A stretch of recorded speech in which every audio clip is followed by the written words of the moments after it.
Rahma, malah, wat bahay belak lisanan, wat kumat mos,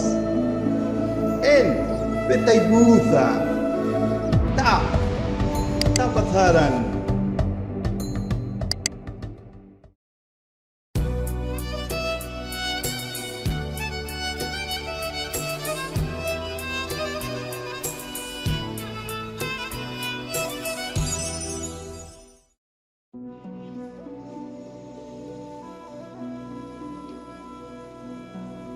Te damos la bienvenida a liyana.org, que es la academia online para aprender lenguas antiguas. Te preparé esta infografía para que veas. Estos son lo que estás viendo ahí, es una línea de tiempo desde que comienzan las primeras formas de arameo hasta el día de hoy. Estamos hablando de más de 4000 años. El arameo es más antiguo que el hebreo, más antiguo que el árabe, más antiguo incluso el griego. ¿Qué es lo que está pasando aquí? La ciencia hasta el día de hoy reconoce, por las evidencias históricas y arqueológicas, al menos 3200 años, ¿sí?, de historia del arameo. Pero esos 3200 años es cuando se empezaron a reunir los reinos arameos en Siria. Entonces, cuando ya se empiezan a organizar de ese modo, quiere decir que, bueno, hubo un periodo de evolución anterior en el cual no tenemos muchas evidencias hasta el día de hoy. No quiere decir que en el futuro se encuentren, digamos, elementos con los cuales uno pueda reescribir la historia del arameo. Pero digamos que oficialmente empieza donde dice antiguo, ahí. Bien, tenemos ahí unos puntitos azules o celestes, depende de cómo los veas, donde vamos mencionando algunas de las formas de arameo que se van desarrollando en ese periodo de historia entre el antiguo y el medio. Tenemos entonces el de los reinos arameos, hay evidencia epigráfica, paleográfica, bueno, está comprendido dentro de temas de arqueología, ¿sí? Casi no se encuentran digamos, manuscritos o soportes blandos, vamos a decir así, con los cuales se escribió el arameo. Por ejemplo, cuero de animal o papiro o menos pergamino, que es más tardío. En todo caso, lo que nosotros estamos trabajando es en este periodo de historia entre los reinos arameos y el mundo neoasirio, son las evidencias en soportes duros. ¿De acuerdo? Bueno, después cuando llega el arameo imperial empezamos a encontrar papiros, específicamente en la zona de Egipto, en la zona de Elefantina específicamente, donde tenemos una evidencia impresionante de textos. Y ahí es donde, bueno, empezamos a encontrar una uniformidad en cuanto a los dialectos, ¿sí? Porque por todo Medio Oriente, gracias a esta unificación que realiza el imperio, primero el imperio neoasirio, luego el babilónico y más tarde el persa aqueménida, realizan una homogeneización del idioma a través de Medio Oriente. Entre este periodo encontramos el primer arameo bíblico que explican muchos docentes, ¿sí? Tiene esta particularidad en que, bueno, se cree hasta el día de hoy que es un arameo estándar, pero estamos hablando de 600 años antes de Cristo, entre promedio, entre 700 y 500 años antes de Cristo es cuando se desarrolla esta forma de arameo, ¿de acuerdo? Luego se va fragmentando, en el caso del decaimiento del imperio persa, hasta la llegada de Alejandro Magno, ¿de acuerdo? Alejandro Magno llega específicamente alrededor del 323 a.C. y ahí cambia de nuevo toda la estructura del arameo en Medio Oriente, porque le suma un nuevo condimento. El griego se mete adentro del arameo y empieza a crear nuevos dialectos, ¿ok? Entonces, aquí en el arameo bíblico del antiguo tenemos algunos fragmentos del libro de Esdras y el de Daniel. Y después va a aparecer otro tipo de escritos, ¿sí? Son las primeras traducciones que digamos que se conserva hasta el día de hoy, al menos en lo que refiere a copias, ¿sí? Es el arameo del Targum Onkelos, el pseudo Jonathan, que son específicamente de tanto de la Torá, o sea del Pentateuco, como así también el arameo del periodo de, digamos, de los escritos de la Biblia, del Antiguo Testamento siempre estamos hablando, y en el mundo judaico, los escritos y los libros de los profetas, ¿de acuerdo? Entonces, si vas a estudiar arameo bíblico, tendrías que tener en cuenta este periodo de historia entre el arameo antiguo y el arameo post-aqueménida, en el cual, bueno, se desarrollan primero estos textos, el de Esdras y el de Daniel, y más tardíos la forma que se hablaba tanto en Babilonia. Babilonia se había convertido también en un centro, un polo de estudio judío y de, digamos, de familias judías. Esto podría llegar a estar relacionado con grupos de personas que no han querido regresar a Judea, digamos, cuando lo permitieron las autoridades persas aqueménidas, ¿de acuerdo? Entonces, de hecho, muchas familias se quedaron en la zona norte de Irán, y el arameo de las familias judías y de los clanes judíos que estaban en el norte de Irán desde la época del cautiverio de Babilonia hasta el día de hoy, siguen estando ahí y consideran que esa es su tierra, ¿de acuerdo? Más que nada por una curiosidad que te cuento de momento. Después tenemos el arameo medio y el arameo tardío, que son digamos, la época de oro del arameo en sí. Entre estos periodos encontramos obviamente los bloques más importantes, que son en realidad 6. Aquí anoté 5, ¿sí? Tenemos los palestinenses, los siríacos clásicos, los transjordanos, los mesopotámicos y los mixtos, como para que te des una idea de cómo está funcionando el idioma en una fragmentación, pero digamos hay bloques importantes que reúnen a subfamilias, ¿sí? Por ejemplo, tenemos en los palestinenses tenemos el arameo galileo. Justamente en esta es la época de el arameo de Jesús, ¿sí? En arameo medio, ¿sí? Suena algo curioso el nombre, ¿no? Medio, pero bueno, así la universidad, las academias han hecho la convención de llamar a este periodo de historia del idioma. Tenemos el samaritano, el de Qumran. Para muchas personas que les interesan también los rollos de Qumran, tienen que estudiar en este periodo de historia específico. Después tenemos los siríacos clásicos. La primera Biblia se llama Peshita. La primera Biblia del Nuevo Testamento se llama Peshita. Fue escrita en siríaco clásico, con letra estanguela. Y están ubicados en una región cercana al Éufrates, en zona norte, vamos a decir así. Que sería el sureste de Turquía, el este de Siria, el noroeste de Irak, para darte una idea, la región que estaba manejando en su primera época.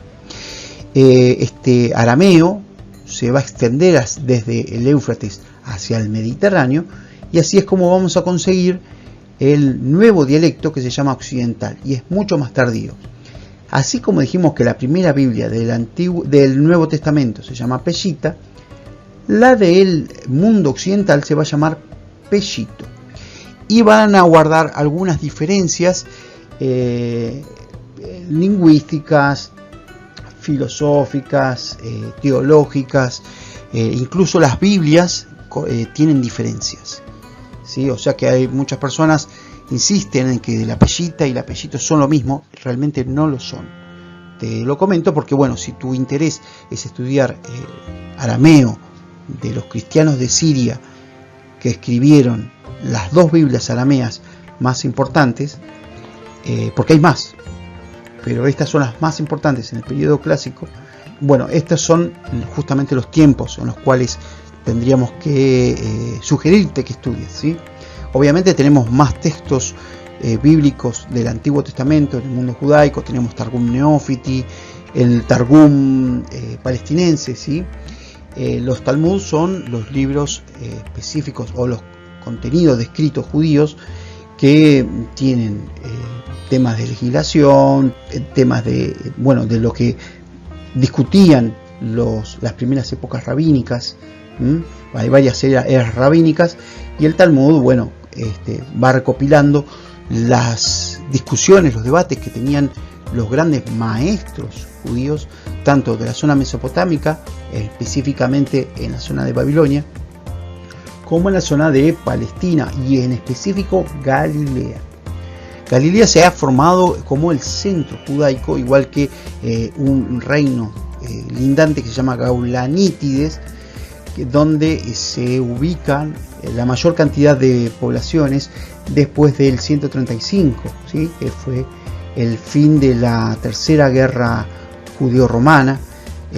Fue muy trágica, mucha gente murió en Jerusalén por defender el templo y defender también los lugares sagrados, ¿no? Porque había también sinagogas en las cuales eran consideradas muy relevantes para la época, y allí tenían muchos escritos. Esos escritos eran invaluables de tantos años trabajo de los escribas, ¿de acuerdo?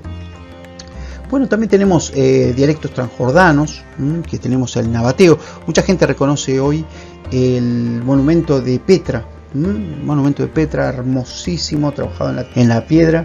Bien, corresponden justamente a dialectos de orden nabateo, ¿de acuerdo? Estos transjordanos tienen una especialidad, y que son dialectos de transición entre el árabe y el arameo palestinense, ¿sí? Entonces vamos a encontrar en los transjordanos muchos elementos del árabe precoránico, una formación de árabe que había en esa época que no es igual al de ahora, ¿de acuerdo? El Corán conserva todavía la forma árabe antigua, en la cual se encuentran elementos arameos. Es un tema que está actualmente en discusión. Bueno, también tenemos el arameo idumeo, el palmirense, como otras variantes dentro de esta región de varios reinos que, digamos, circundan lo que sería la Palestina romana, ¿de acuerdo? Luego tenemos, bueno, como te decía, los mesopotámicos, donde tienen una gran tradición judía, pero también tenemos otros como el mandeo, que es otra religión, y caldeos también, que guardan una forma de arameo muy parecida al siríaco, y en muchos casos es el mismo siríaco adaptado, ¿de acuerdo? Tenemos también lenguas asirias, que aquí no las puse, están comprendidas dentro de esto que puse como mixtos. Tenemos lenguas en la Siria, tenemos lenguas, las que te mencionaba, en el norte de Irán, ¿sí? Que, bueno, tienen su forma propia, están relacionadas entre el siríaco y las lenguas locales, pero bueno, todos guardan lo que se llama un continuo dialectal, ¿sí? Las variantes se van dando en cercanías con otras regiones, con otras etnias. El arameo solo va cambiando poquito entre una y otra vecindad, vamos a decir así, reinos vecinos, pero va a cambiar mucho si vas de una punta del Medio Oriente hacia la otra, ¿no? Bien, luego llegamos al arameo tardío. Esta ya es el periodo en el cual se empiezan a obtener, digamos, la parte más culta del arameo, empieza a tener más textos que llegan hasta el día de hoy, ¿de acuerdo? el arameo tardío tiene una característica específica, que es que el arameo se empiezan a escribir o a anotar las vocales. El arameo en sí no tiene una tradición de escribir las vocales. Llevan hasta ese momento de comienzo del tardío más de 1500 años sin escribir las vocales, o sea que solamente lees consonantes. Y como sabés, casa, cosa, coso, tienen las vocales pueden ir cambiando y no conocemos su pronunciación correcta. Por suerte, los escribas de varios dialectos empezaron a escribir estas vocales que ayudan hoy a los eruditos a poder entender un poquito más acerca de la forma de pensar, con más idoneidad respecto a esas pronunciaciones y a esos etimologías que conservan cada una de las palabras. Bien, aquí en el tardío encontramos en la zona de Galilea, una específica construcción de un nuevo dialecto derivado del Galileo anterior, que se llama cristiano palestinense, que no es siríaco, pero se escribe con letras de siríacas, ¿sí? Las extranjeras específicamente. Y bueno, esto te va a ayudar, por ejemplo, cristiano palestinense te va a ayudar a tener un pensamiento, ¿sí? De mucho más cercano a esta visión judeocristiana que quizás el siríaco pierde, ¿de acuerdo? Tenemos Biblias escritas, versiones de Biblias escritas en cristiano palestinense o CPA, como le llamamos en el sistema académico. Luego tenemos obviamente las formas babilónicas, que es la que llega hasta el día de hoy, ¿sí?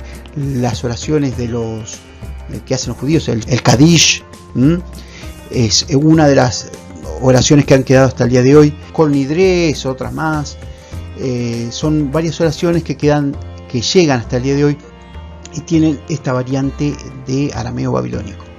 Después tenemos las últimas formas del decaimiento de los dialectos transjordanos, porque empieza ya la época del árabe, ¿sí? La expansión del árabe, y realmente el árabe ha hecho desastres en Medio Oriente en su momento de expansión a partir del siglo VII, porque bueno, empezaron a matar a todas las personas que hablaban arameo en las escuelas y en ambientes públicos, porque querían imponer el árabe a toda costa.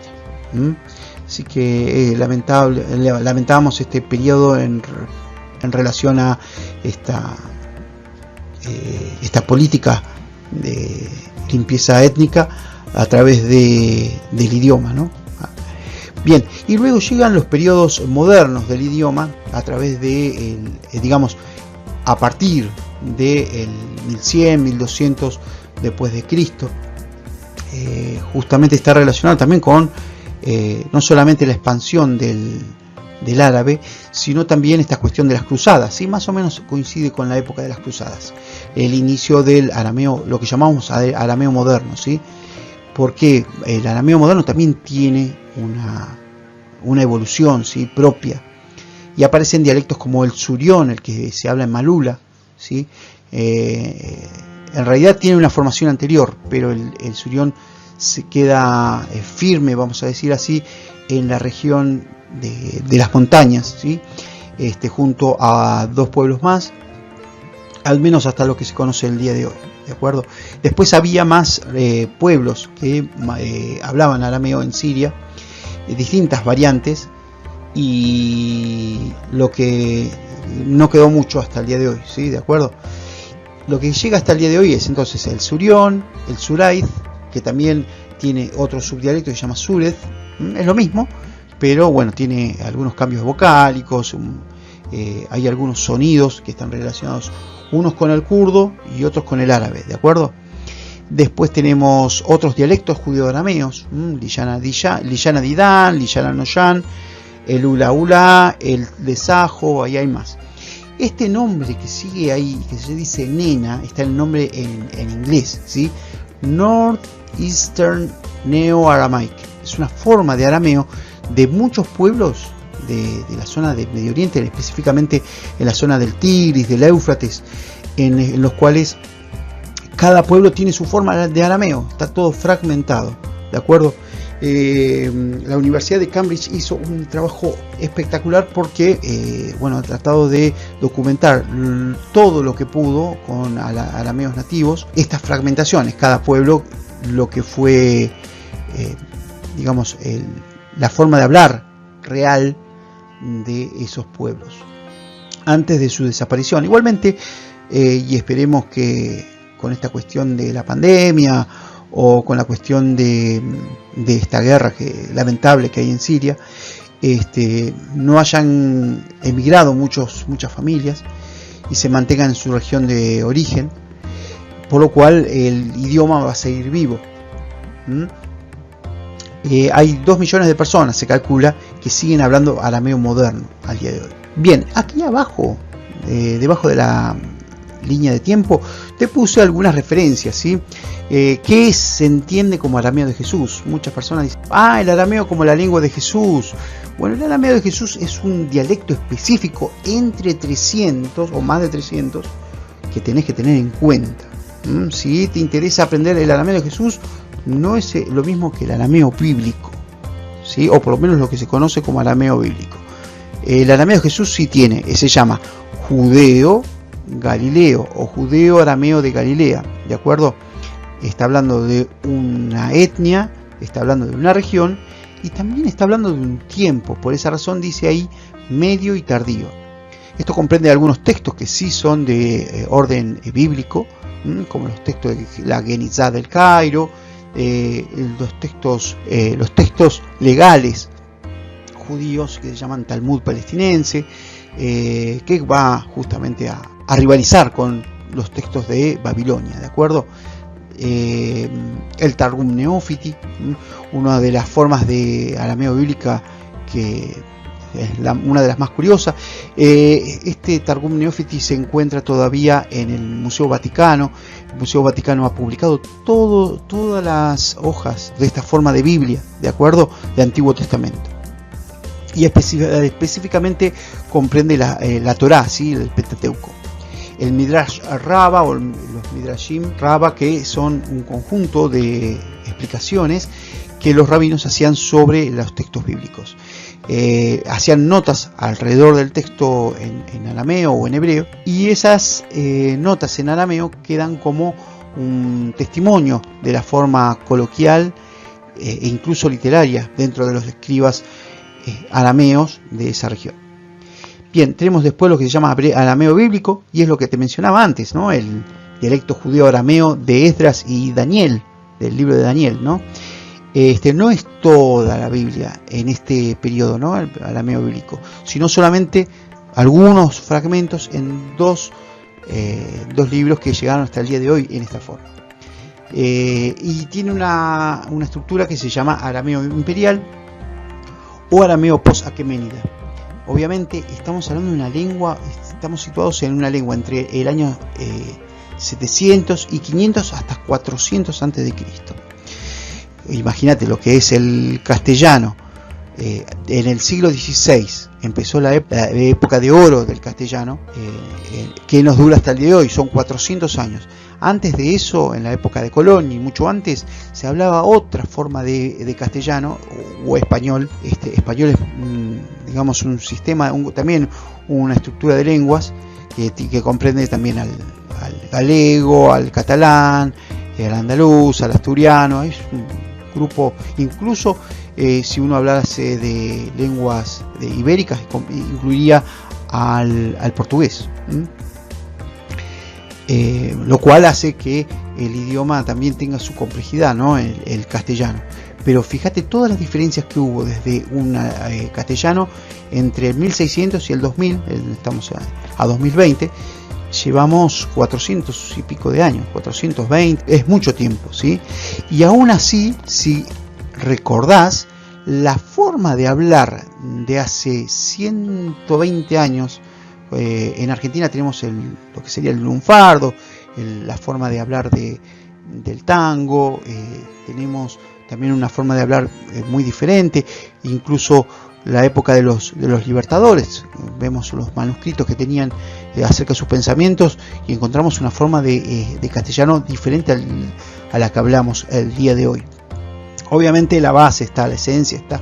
Imagínate lo que es en arameo. En arameo estamos hablando de cientos y miles de años. Cientos y miles de años, ¿de acuerdo? No cientos de miles, porque obviamente tan antiguo no es. Pero digamos, tenemos varios siglos que hacen que este idioma sea astronómicamente grande en lo que refiere a lo histórico, astronómicamente grande en lo que refiere a lo geográfico y astronómicamente grande en lo que refiere a lo étnico. Es muchísimo. Si uno quiere estudiar arameo, tiene que estudiar todo esto. Es una verdadera locura, ¿sí? Pero si te gusta, con el tiempo vas a poder ir dominando cada una de estas formas de arameo.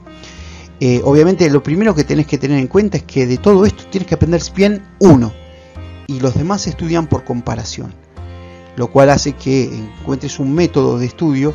Ya el arameo es difícil en sí, y encontrarle un método en el cual se te facilite el acceso a cada uno de los dialectos y aún así a todos los textos, las cartas, los textos religiosos y todas esas cosas, te va a ser fundamental primero conocer uno. La estructura del arameo conserva toda su esencia, no es la misma del arameo imperial, que bueno, algunas universidades se han concentrado en enseñarlo. En la película La Novena Revelación, te invito a verla, es una película muy bonita. La Novena Revelación la puedes buscar por internet, no sé por dónde la transmiten.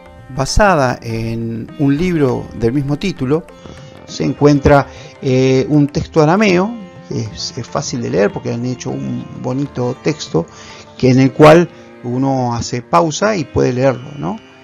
Y bueno, han utilizado una epigrafía que no correspondía, pero el texto en sí utiliza una gramática del arameo imperial, lo cual hace que bueno, sea un poco artificial, asíncrono, con respecto a lo que realmente fue el desarrollo de ese idioma durante ese tiempo.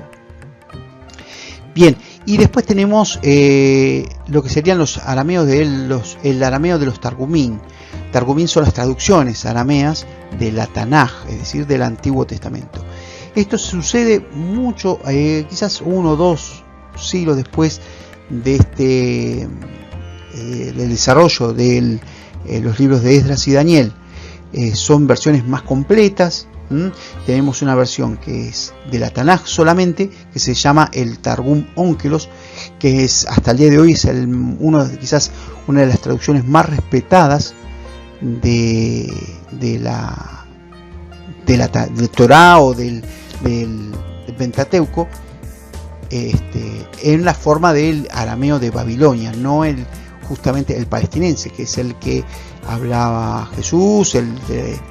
Jesús era un rabino, ¿de acuerdo? El rabino de la época de los Rishonim y los Tanaim.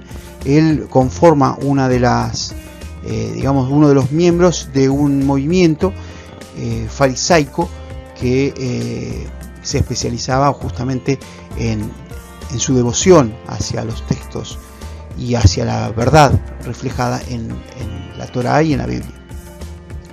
Obviamente la Biblia, si has estudiado un poquito de lo que es el estudio bíblico, se concentra en tres tipos de libros, ¿sí? Está la Torá, que es el principal, luego llega los escritos, y los escritos vendrían a ser los salmos, los proverbios, ¿de acuerdo?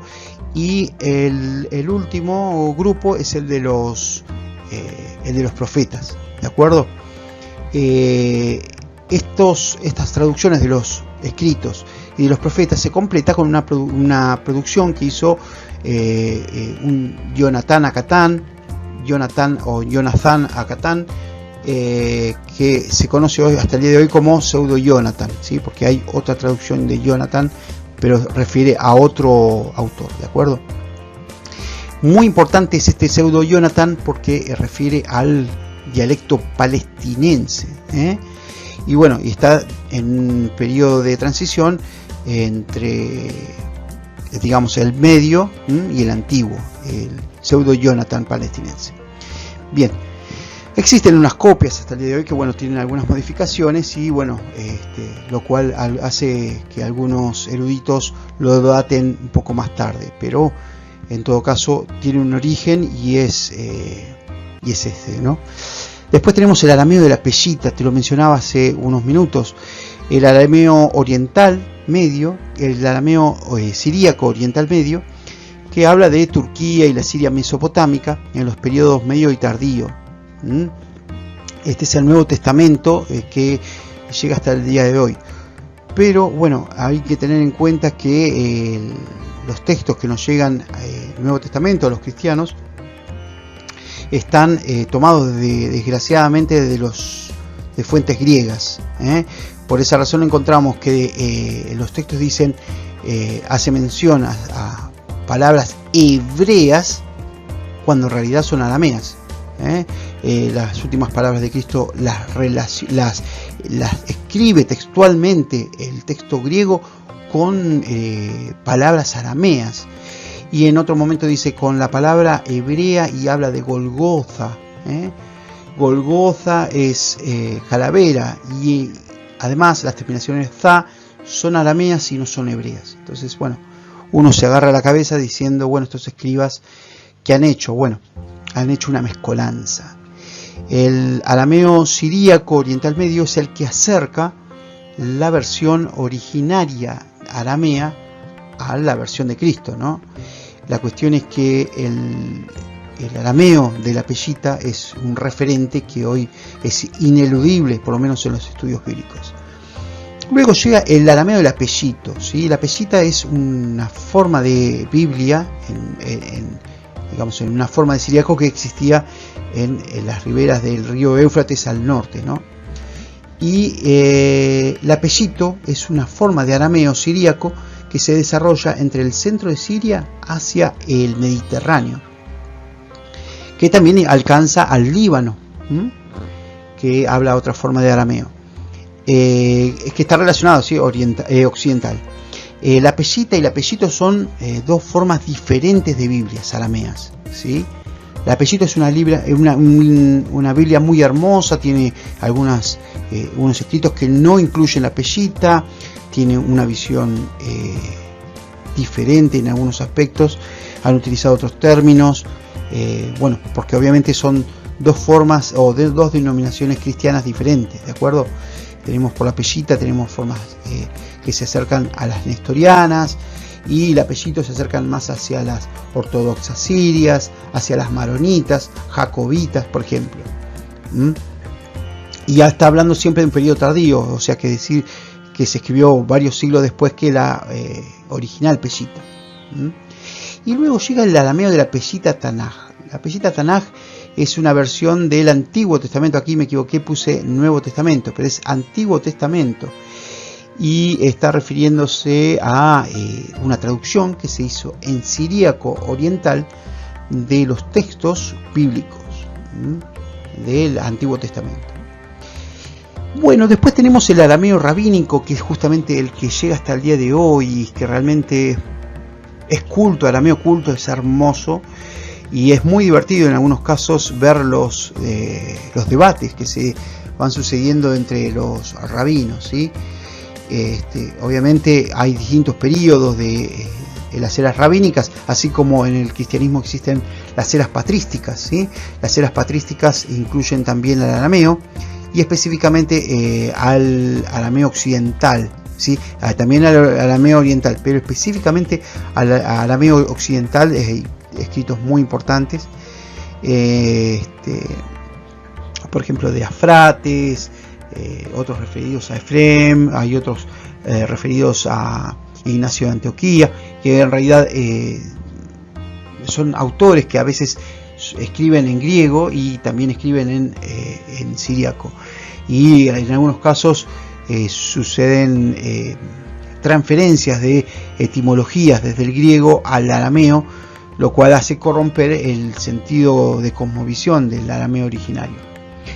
Bien, después tenemos el arameo cristiano palestinense, que este es el que te comentaba, que digamos dentro del del mundo arameo, existen algunas personas que suelen confundir este tipo de arameo que es generado en Galilea, ¿sí? Es decir, son los descendientes de los primeros cristianos de Galilea. Muchas personas también, la idea es que relacionan a este dialecto con el siríaco, y en realidad no es así, porque utilizan letras extranjeras, ¿sí? Las letras extranjeras son de origen siríaco, pero para este caso ellos lo hacen para diferenciarse del mundo judaico en sí, ¿sí? Este arameo cristiano palestinense tiene también una forma de Biblia del Nuevo Testamento, tienen desarrollado un catecismo, tienen un montón de cosas más. Quizás un dialecto muy bonito que tuvo un periodo de historia más breve que el otro arameo, el arameo palestinense galileo, ¿de acuerdo? Bueno, después aparece este arameo de Malula, y que me agarro la cabeza cada vez que lo escucho en los medios de comunicación, y que la gente va y visita Malula, que no está mal, me encanta, amo el dialecto surión, que es justamente como se llama el dialecto de Malula, pero en sí el arameo de Malula no es el arameo de Cristo, ¿sí? Conserva. Ahora vamos a ver un mapa que te preparé para que puedas ver la ubicación de estos dialectos, ¿de acuerdo? El arameo de Malula, bueno, tiene etnias cristianas y musulmanas también, porque comprende a dos pueblos más. Malula es un pueblo que está escondido dentro de, de las montañas de Siria, en la zona suroccidental, ¿de acuerdo? De Siria. Casi está muy cercana al Líbano, pero también cercana a Galilea, lo cual le ha entusiasmado mucho a los investigadores, específicamente los alemanes, que han hecho un estudio maravilloso sobre este dialecto desde el siglo XIX. Bueno, y el arameo moderno, que es el que quizás el más publicitado hasta ahora, que es el Suraid, el Surez o el Turoyo, que es la misma familia de lenguas, y digo familia porque son varios dialectos que hay que estudiar entre cada una de las, de las familias que viven en las regiones. Les gusta diferenciarse entre el Suraid, el Surez, el Turoyo, que dicen que no es lo mismo. Después tenemos etnias asirias que reivindican el imperio asirio desde antaño, y que tienen su forma de arameo. El pueblo asirio es el responsable de que se haya masificado el arameo en todo Medio Oriente, o sea que le debemos un favor gigantesco al asirio por haberlo hecho. Bien, y después tenemos lenguas arameas, iraníes e iraquíes, un montón de lenguas que se van fragmentando de pueblo en pueblo. Justamente esto que yo te mencionaba, que tenía un nombre raro ahí arriba que decía nena, bueno, corresponde justamente a esto. Pero bueno, tiene que verse cada caso en particular, ¿sí? Porque algunos consideran que esos pueblos no están comprendidos dentro del grupo nena, y etc. Mapa que te tenía prometido, y tenemos los bloques más importantes del arameo, específicamente de la época de oro del arameo. Para las personas que suelen confundir a los estudiantes enseñándoles arameo bíblico y decir que es el arameo de Cristo, la verdad que les pido por favor recapaciten y expliquen correctamente que no corresponde a la época, no corresponde a la etnia, no corresponde a la región. El arameo imperial aquemenida, si bien hasta ahora se ha atestiguado de que ha tenido una extensión uniforme y homogénea en Medio Oriente, todavía eso está por verse, por lo menos en lo que refiere a la extensión, ¿sí? Quizás la relación entre el arameo egipcio y el arameo de Mesopotamia encuentra muchos parecidos. Podríamos decir que no necesariamente todo Medio Oriente pudo haber tenido esta forma de arameo en ese periodo, ¿sí? En el periodo intermedio, medio y tardío es cuando empieza después de las invasiones de Alejandro Magno, ¿sí? Como te comenté, hay una fecha específica, el 323 a.C., cuando cambia todo el panorama para siempre en Medio Oriente a través de las campañas de conquista de Alejandro Magno, y va transformando toda la región, insertando el griego, y el griego a su vez transforma al arameo. Justamente la palabra siríaco es una palabra griega para decir arameo. Increíble, el griego menciona al arameo y los cristianos de Siria aceptan ese nombre y de hecho toman ese nombre, ¿no? Siríaco.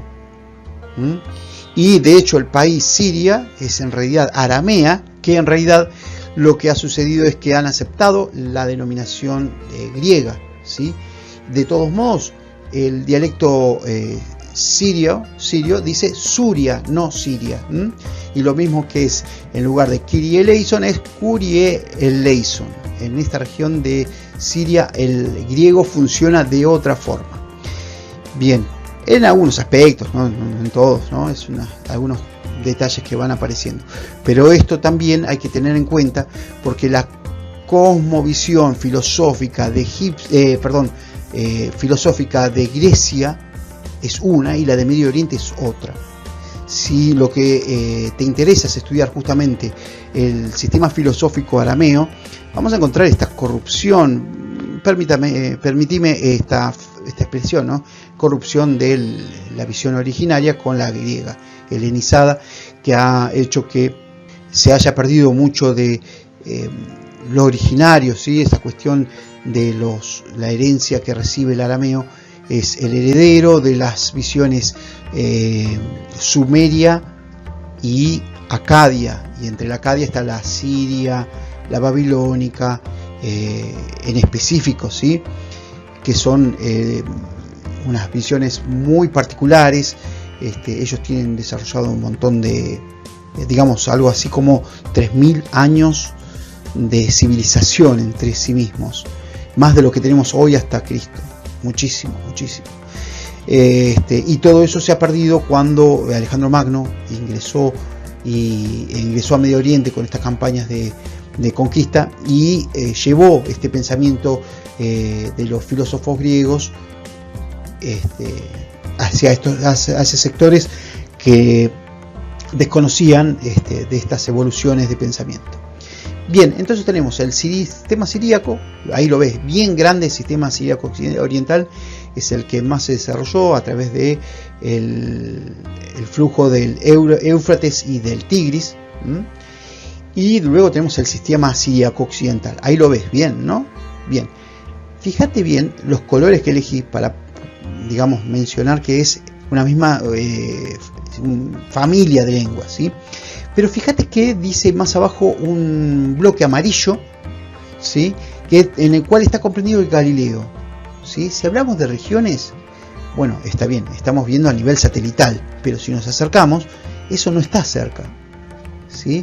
Y la proximidad permite que haya alguna evolución de otros dialectos intermedios en los cuales no participa el siríaco, pero también tiene poca o ninguna relación con el palestinense. Por ejemplo, el dialecto de Malula está justamente donde dice Galileo, al norte de eso, en una zona que justamente es amarilla. Todo ese bloque palestinense en realidad es la columna occidental que hoy enarbolan los medios de comunicación diciendo que, bueno, Malula es el último pueblo de esa rama. En eso estamos de acuerdo, pero no es la misma lengua de Cristo, ¿ok? Bueno, el sistema transjordano es el que te mencionaba, el color verde, hacia abajo, que son justamente los que, digamos, los dialectos arameos que tienen contacto con lenguas árabes precoránicas. Todo el árabe se va desarrollando hacia el sur de la península arábiga, con lo cual hacen que el árabe es una forma semítica muy diferente en muchos casos al arameo, ¿sí? Pero en Nabatea específicamente donde aparece esta amalgama de lenguas y de forma de pronunciación, en donde el mundo islámico toma pie para saltar hacia todo Medio Oriente, ¿no? Bien, después tenemos un sistema que se llama sistema mixto, que bueno, esta cuestión de fragmentaciones, de formas de arameo diferentes. Entre el sistema mixto y el sistema palestinense o el transjordano hay mucha diferencia. Todo esto tiene como una especie de caminito que se llama la medialuna fértil o el fértil creciente, que es toda una región que abarca los ríos Tigris, Éufrates y baja hacia la zona de Palestina, sube hasta, digamos, hasta Siria. Siempre cuando hablamos de Palestina estamos hablando siempre de la región conocida como Palestina romana, ¿de acuerdo? Esta región hoy está comprendida a nivel sociopolítico como Israel, Jordania, Líbano, ¿de acuerdo? Incluso Arabia Saudita, Egipto. Más que nada lo menciono porque bueno, algunas personas son sensibles y si se utiliza esta palabra o esta denominación, se ofenden y bueno, no es la cuestión, sino tratar de enfocarse al modo en que la academia ha convenido llamar a esta región, ¿no? Bien, y aquí abajo en la India nosotros vamos a encontrar dos subdialectos que hasta el día de hoy perduran, ¿sí? a nivel litúrgico. El de Goa se extinguió hace 150 años más o menos. Y el de Kerala es el más importante hasta el momento. Mi primer maestro de arameo fue siríaco justamente. Lo voy a recordar con cariño y lo voy a mencionar, ¿sí? Mar Aprem Muken, metropolitano de la Iglesia Asiria de Oriente, a quien le agradezco que en 2009 me haya dado las primeras formaciones de arameo. También conservo su misal que me envió desde la India, entre Malayalam y la forma de misal, el Kurbana, por lo cual, bueno, hago un pequeño paréntesis de homenaje hacia mi primer maestro. Tuve muchos maestros de arameo, en el cual, bueno, fui aprendiendo cada uno de los dialectos, ¿sí? 14 dialectos vengo estudiando en 10 años más o menos, 11 años. Bueno, no quiero pecar de ingrato. También quiero expresar mi agradecimiento a Pablo Ubierna, quien me enseñó el dialecto siríaco occidental, a Nicolaos Mati, el arzobispo siriano ortodoxo, y a Hugo Adam, que fueron quienes me enseñaron la forma damascena del dialecto siríaco occidental. A Steve Caruso, que es quien me introdujo en la lengua judeo-aramea de Galilea. A Netanel Barak, que fue quien me enseñó el dialecto imperial aqueménida. Obviamente, los estudios más profundos los he tenido que encarar en forma autodidacta, incorporando más dialectos a mis estudios de investigación aramea. Hay más personas que tengo que agradecer, pero en particular quiero resaltar estos nombres que mencioné porque son personas que no puedo dejar de mencionar, ¿sí? Por la importancia que han tenido en mi carrera de arameísta, ¿sí? Este arameo, ¿sí? El arameo siríaco, particularmente a través de la ruta de la seda, va a llegar hasta Mongolia y la China. Y se van a establecer muchos conventos, donde hasta el día de hoy se encuentran escrito arameo con letras chinas. Algo muy loco, pero existe, créeme que existe. Está el arameo escrito en letras chinas. Y de verdad que me gusta que el arameo haya tenido momentos en los cuales su esplendor haya sido ponderable, ¿de acuerdo? Bien, vamos a ir terminando esta clase. Más que nada lo que te quería explicar era qué es arameo, ¿sí? Porque en el momento de decidir qué es lo que vas a estudiar tenés que conocer un poquito del asunto, ¿sí? Lo mismo si te vas a comprar un vehículo, un coche, un carro, vas a mirar todas las marcas, vas a mirar su sistema de mecánica, no te vas a comprar todas las marcas, todos los modelos de coche a la vez, vas a comprar uno en determinado. En este caso el arameo pasa exactamente lo mismo. De todos estos tenés que elegir uno. y una vez que elegiste ese, estudiarlo bien y luego, por comparación, ir avanzando sobre los otros sistemas lingüísticos que tiene el arameo. Obviamente el medio y el tardío, como vimos anteriormente, solamente es un periodo de la historia.